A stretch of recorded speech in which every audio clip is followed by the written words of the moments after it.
Today, I'm excited to share with you 6 transformative habits that have truly changed my life. They not only help me with my physical health, but also my mental well being and overall happiness.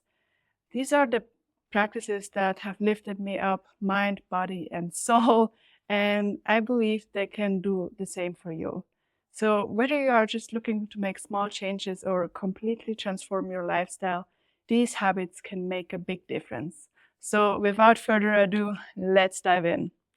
Habit number 1 is, you may have guessed it if you follow me on social media or on Instagram, it is going on daily morning walks. I love going on daily morning walks and I always share it over on social media every day. I post a little picture on the stories or video from my walk with a good morning message. Starting the day with a morning walk has been such a game changer. For me, embracing the day with a walk is not just about exercise. It's really to have a time to connect with myself and nature. Nowadays, I believe we kind of tend to lose the connection to nature, and going on a walk in nature helps me to stay in touch with that, have a breath of fresh air, and just start my day with calmness. It is such a simple habit that boosts my mood, my energy levels, and helps me clear my mind for the day ahead. And as a matter of fact, I've been actually going on daily morning walks before I became a mom, before I had my lovely dogs. I've been doing this since 5 years. This is because I'm such a morning person. I naturally wake up early in the morning. And I started to get so sick of just waiting in bed until it's finally 7 a.m. or time to have breakfast or do something in the day. Back then I was still a bit younger than now and not that into personal development. I was even still in that diet culture thinking. So I started the walks probably, because I was bored in bed, but probably to burn some more calories. But nowadays, of course, it's not about that anymore. Because, research shows that taking a walk in the morning can improve, or whenever, walking can improve your cardiovascular health. It can even enhance your creativity, especially if we just go for a walk without having headphones in and a podcast and music running, just in quiet. It helps us to come up with ideas, clear our mind, and the energy and the creativity might flow. And it has even been shown to reduce stress. Maybe when you're stressed in moments, even then it helps to go for a walk. So it doesn't have to be a morning walk. But for me, of course, it has been those morning walks that changed all of this. Plus, as I said, it's a great way to connect with nature, get some fresh air. And when it's sunny, it's even more beneficial, to get those first sunlights of the day into your system. It's super beneficial for your hormone health because of cortisol and melatonin and all of that. But this is not today's topic. But going on a early morning walk has many benefits. And for me, it helps me to set the tone for the day. And it allows me to approach the day with a clear mind and clarity and focus for the day ahead. Moving on to a game changer in productivity and focus, the 12-week year strategy. This approach has transformed how I set goals and, most importantly, how I follow through with those goals. Rather than stretching objectives and those goals until over a year, I break them into those 12-week sprints. And I only started doing this year after I got inspired by Vanessa Lau. And I started reading the book because I heard about it before, but I never implemented it or never read it. Some key concepts of the 12-week year, besides the duration, are that when we follow this strategy, we want to achieve our goals and vision by breaking them into smaller, more measurable, actionable chunks, like smaller, more measurable plans, little plans that help us to get to that big vision. So it's like about creating a more structured approach to achieving that goal. And we want to make sure that we set up tools and processes that ensure we stay on track and that we regularly check in with our progress so that if we would fall off track or wouldn't achieve what we wanted to, we can always adjust on the go. And what has truly changed the game for me is really, most importantly, probably that we focus on our input versus the results alone, like on our commitments, on our actions versus the results alone. What I mean by that, we focus more on our personal input versus the outcome is, for example, not health related, but let's say your goal is to have 10K followers on Instagram. it would be easy to feel disheartened if this doesn't happen, even though you're doing everything right. Then you feel like, okay, you're a failure because you didn't reach your goal. But according to 12-week strategy, when we focus on our input, you can see that maybe your goal was to reach that vision, to reach that goal. You created those small plans, the small action steps of posting 3 to 5 times a week, showing up daily on stories, posting reels, and whatever it is, right? And when you keep track of that, then you realize, okay, I always follow through with that. You can be proud of yourself because the follower count relies on so many more things than your input. So you gave it your best, and maybe that means it takes longer. But what is important is that you are becoming that person, that you are putting in your input. Maybe you realize, okay, some things maybe need to be adjusted from my input, and you can also work on that. But you follow through with what you wanted to do. And this method has also been backed by science, showing that shorter goal setting can keep our motivation up, can lead to higher productivity and, of course, success rates. Because 1 year is so far, but if you set our deadlines into a shorter distance, it's so much more motivated. There's a bit of time pressure, but not too much. And yeah, it's all about creating a sense of urgency and maintaining momentum. If you often feel overwhelmed by long-term goals, this might be just the shift that you need to keep on track, keep on going after what you want to progress to reach your goal ultimately. It definitely has been for me. Like, I haven't reached all of my goals yet, but it has helped me stay consistent on social media. Whereas before, when I set goals, I always fell off track because I felt like nothing is working because other inputs play a role, the algorithm, but like times of the year, how busy people are, whether they're on social media or not, and so many things, right? But if I control, or like if I keep the focus on my input and I follow through with that, and of course, not every week has to be perfect. Sometimes I slip up, but I mean, small slip ups, right? They don't change anything, but I keep on going. Whereas before I would fall off track and didn't do anything for a while and then start again. And now I'm keeping on going, and I've been creating more than ever. Unfortunately, now where the algorithm where it's harder to grow, but at least now I finally got over myself. So I can highly recommend the 12-week year, reading the book and then implementing that strategy into your life. Habit number 3 will be breath work, or be precise, deep belly breathing.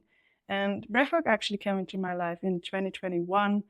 And in fact, I even did some training to facilitate it. I lived in Bali, and there a lot of people were into breath work and spirituality and what else. Since then, it has been such an important tool in helping me manage stress and enhance my sleep and just improve my overall well-being. Because of course, when we sleep better and manage our stress better, everything else normally gets better. The core of this practice is deep belly breathing. So breathing deep into your belly and using the diaphragm, which is actually your main breathing muscle. Our natural way of breathing, that's how we're supposed to breathe all the way into our belly. But nowadays we are more in a rush, so we tend to just shallowly breathe into the chest and short breaths. And maybe even when we deep breathe, our belly expands. So could be also something with diet culture. We want to make sure that our belly stays flat. So we kind of lost that sense of those deep belly breaths, right? Using the diaphragm, the main breathing muscle. When we consciously engage our diaphragm and breathe deep into our bellies, we invite calmness into our body, turn on the parasympathetic, so the rest and digest nervous system, the state we want to be in instead of in chronic stress, in that sympathetic, in that fight or flight mode. And this can help us, of course, manage or lower our cortisol level, which has a lot of impact on our health in many different ways. So just a few mindful breaths deep into your belly a day can radically alter your stress response and bring us back into a state of balance, bring us back into the moment, help us cope with the everyday life and make us feel better overall. And beyond the deep belly breaths, there are so many different strategies of breathwork techniques that you could try that have different inputs, that can help you clear limiting belief, enhance your energy, of course, clear your mind and all of that. So there's many different ways of breathwork that I'm sure you can find many great videos on here, on YouTube or Google or wherever. So I would highly recommend to get familiar with breathwork. And if it is the minimum you do, Start with a few deep belly breaths a day and go on from there and see how it is truly transformative. Breathwork is a simple practice that you can incorporate easily into your daily routine, whether you're at home, at work, on the bus, on the train. There's no excuse not to do at least a few deep breaths a day. And really, just a few deep breaths can make such a difference in how you feel. It sounds so simple, but it is so powerful. Habit number 4 that helped me transform my life is daily moments of gratitude. I've shared on social media or on here on YouTube, you saw a lot of people talking about how important gratitude is and having a gratitude practice, because it is true. Gratitude is such a transformative power that I recommend you start implementing into your daily life. Just taking a moment or more during the day to really express my gratitude has shifted my perspective and helped me increase my happiness, helped me increase my optimism, where before I used to always be so negative and pessimistic. It helped me do a 180 and be much more optimistic. And I mean, who doesn't want to go through life with a much more optimistic and happy perspective of life? With everything that is going on in our lives, it is so easy to lose track of all the blessings we have in life, all the things that we can be grateful for.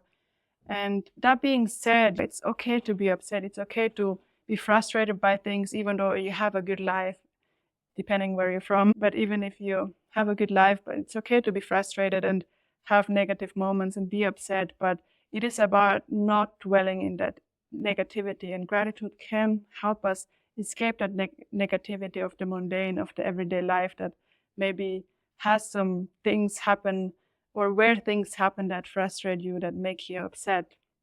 So finding things in your life that you can be grateful for is so transformative. And research has shown that practicing gratitude can improve your mental health, your emotional resilience, and even enhance relationship. The more optimistic and happy you are, of course, it's gonna pour the cup into other people's, into your relationship and how you act with other people.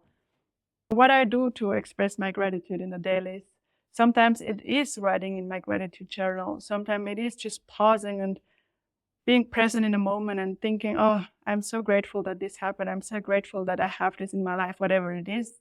And yeah, just like taking a moment to pause and reflect on the blessings. Each moment of gratitude moves me away from negativity and much into a direction of appreciation. And I want more of that in my life. So even like having that moment where I reflect, pause and reflect, it is transformative. It doesn't have to be always journaling and writing like a list of 10 things you're grateful for into your journal. Actually, those little moments in the day can be much more powerful than just a one-off journaling session you do every now and then. But with that being said, I actually have a free journaling Notion template. It's basically a journal, a digital journal inside Notion, where you have access to different types of journaling. So it's morning journaling, evening journaling, and of course, most importantly for this moment, gratitude journaling. I actually have ways on how to help you start journaling for gratitude. And in there is also a 30-day of gratitude challenge where you have a prompt for every day that helps you think about different things to be grateful for, because there is so many different things we can be grateful for. I will have it linked down below. Besides those daily moments of gratitude, I also am starting to implement or starting to make it a habit that just before I fall asleep, maybe the last thing, or I try that the last thing I think about before falling asleep is something about the day that I'm grateful for, so that I can fall asleep with positivity. So just reflecting on something from the day that I can be grateful for.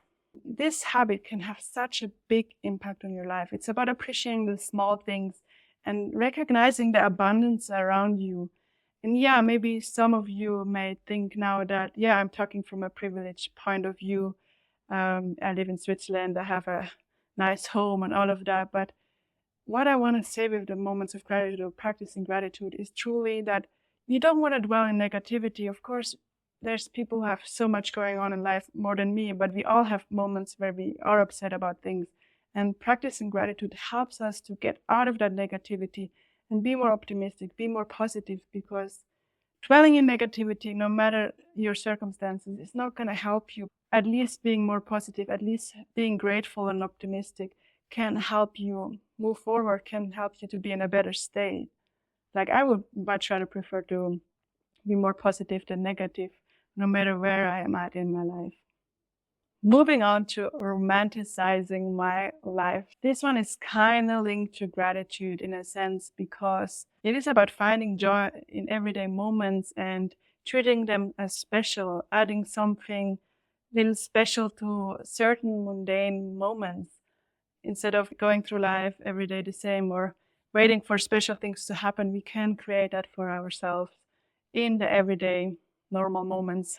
For me, this is, for example, lighting up some candles when I work, like setting up my desk, my work desk nicely, savoring a cup of beautifully crafted matcha. If you know me from social media, you know how much I love my daily matchas. Buying myself some flowers, plating my food nicely, like making my plate look special, how it would look in a cafe. And sometimes during my morning walk, sitting on a bench and just taking the moment to appreciate nature and taking a break and enjoying the view because where I live, there's many beautiful views. And another way I like to romanticize my life is by taking myself on dates, dating myself.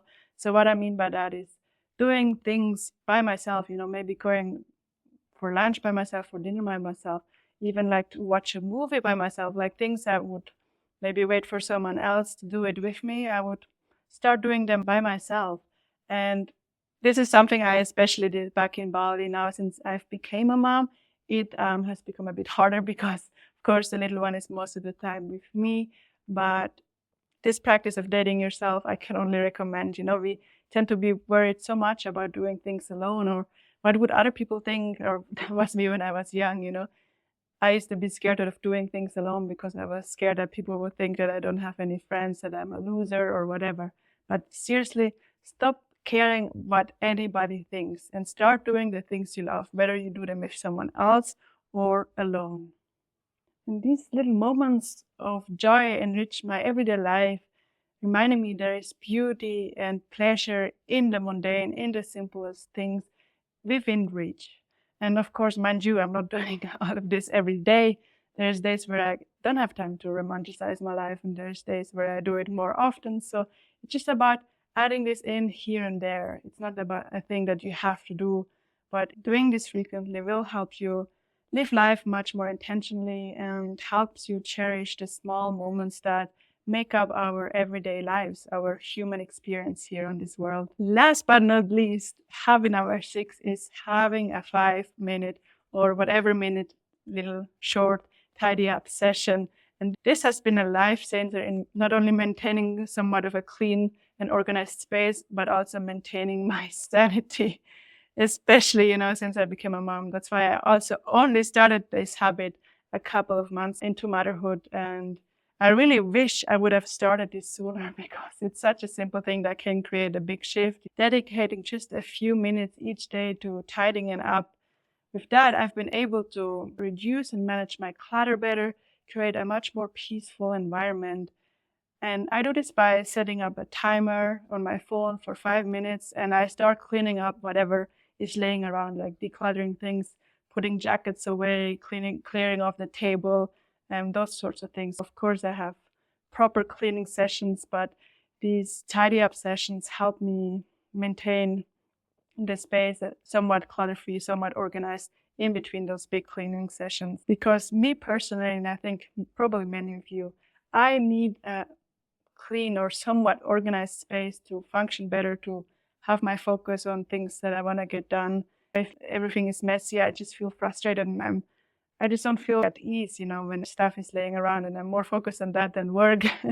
So for me, having a clean space is very, very important because it helps me feel less stress and more calm inside my environment. I want to feel at ease at home and not stressed by everything that is laying around. So yeah, this 5 minute tidy up proves that even the busiest of us can find at least 5 minutes a day to bring some kind of order into our homes or whatever environment, your office.